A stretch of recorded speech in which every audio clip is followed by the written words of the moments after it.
Today, we're diving into the topic of fasting. But we're not just talking about skipping a meal. We're looking at it as a spiritual practice, one that's designed to completely reshape our inner world. So let's get into it. It's a pretty intense thought, isn't it? The material we're looking at today suggests that our biggest spiritual battles aren't against anything out there, but are actually waged right inside ourselves. In this explainer, we're going to unpack that internal conflict and explore one very specific tool for dealing with it. All right, so first things first, where do we even begin this journey? Well, according to the source we're examining, it all starts by admitting we need some help. So the big idea here is that spiritual growth isn't about, just trying harder or gritting your teeth. The argument is that it's about tapping into a completely different power source, one that goes way beyond our own limited willpower. And boom, here it is.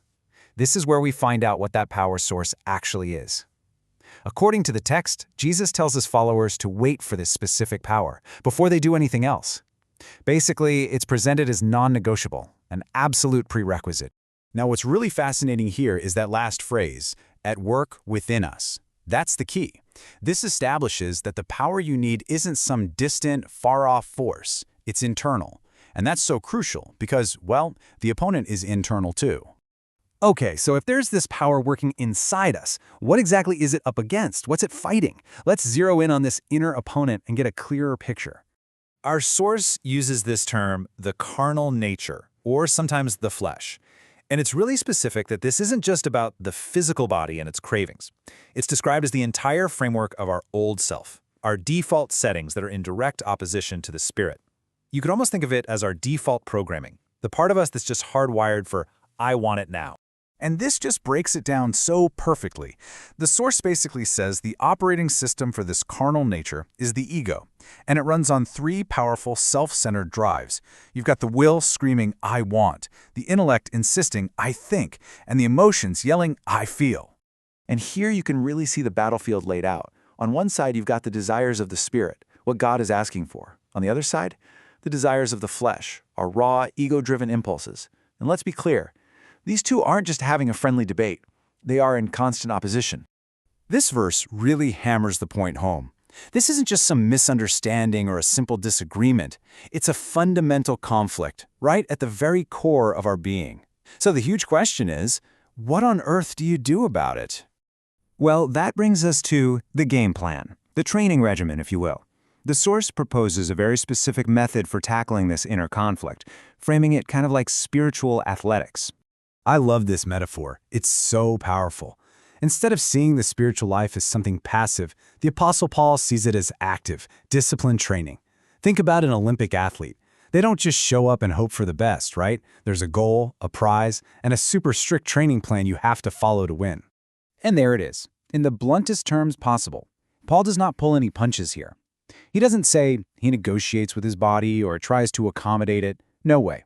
He uses the language of a fighter, of a master asserting total control. He says, I beat my body and make it my slave. The goal is complete subjection. Okay, so how do you actually do that? How do you beat your body into submission? Well, the source points to fasting as the #1 training tool. It's the practical exercise where you look the I want of your body straight in the eye and just say, nope, not today.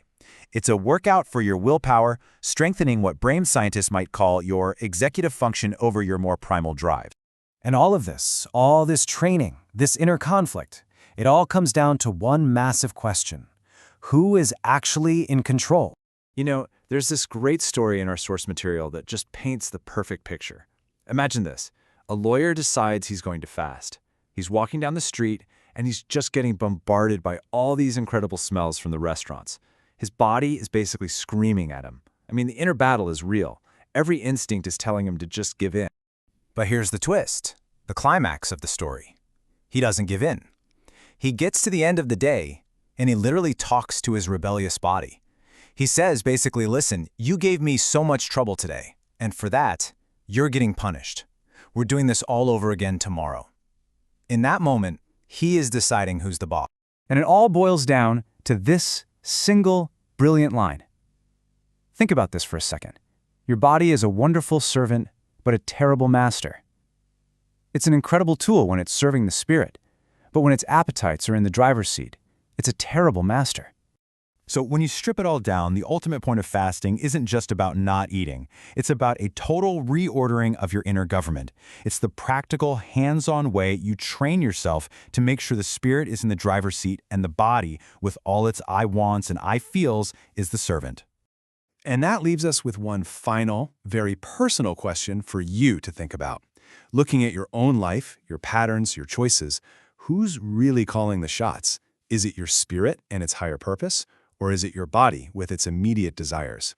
Definitely something to chew on.